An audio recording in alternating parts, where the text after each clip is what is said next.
काले साए का आतंक। रात का समय था, चारों ओर घना अंधेरा फैला हुआ था। बारिश के बाद धुंधली रोशनी में सारा गांव सुनसान नजर आ रहा था। गांव के आखिरी छोर पर एक पुराना टूटा फूटा घर था जिसे लोग भूतिया हवेली कहते थे। राधिका, एक साहसी लड़की, इस हवेली की सच्चाई जानने के लिए वहां पहुंची। हवेली का दरवाजा धीरे धीरे चरमराते हुए खुलता है।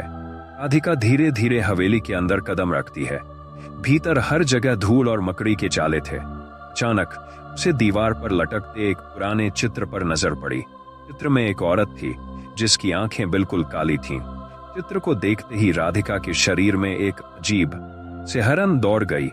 भी उसे एक साए का आभास हुआ, जैसे कोई उसके पीछे खड़ा हो। वो पलट कर देखती है, लेकिन वहां कोई नहीं था। राधिका ने अपनी धड़कनें काबू में करने की कोशिश की। वह सीढ़ियों की ओर बढ़ी, लेकिन तभी हवेली के किसी कोने से किसी के हंसने की धीमी रहस्यमयी आवाज सुनाई दी। वह पीछे मुड़ी, लेकिन वहां कोई दिखाई नहीं दिया। उसे लगा कि हवेली में वह अकेली नहीं है। उसकी सांसें तेज हो गई। अचानक एक दरवाजा जोर से बंद हो गया, जिससे वह घबरा गई। राधिका सीढ़ियों से ऊपर गई, जहां उसे कुछ असामान्य महसूस हुआ। कमरे के कोने में एक काला साया दिखाई दिया। साया धीरे धीरे उसकी ओर बढ़ने लगा। राधिका ने अपनी जगह से हिलने की कोशिश की, लेकिन डर के मारे वह जड़ हो गई थी।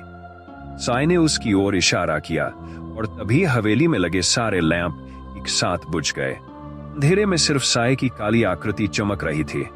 अचानक हवेली की दीवारें कांपने लगीं और फर्श टूटने लगा। राधिका भागने की कोशिश करती है, लेकिन काले साए ने उसे पकड़ लिया। उसकी चीख हवेली की चारदीवारी में गूंजती है, लेकिन बाहर कोई सुनने वाला नहीं था। उसके बाद राधिका को कभी किसी ने नहीं देखा। गांव वालों का कहना है कि वह हवेली अब पहले से भी ज्यादा खौफनाक हो गई है और राधिका की आत्मा अब उस साए के साथ वहां कैद है। ऐसी और कहानी सुनाने के लिए हमारे चैनल को सब्सक्राइब करें। धन्यवाद।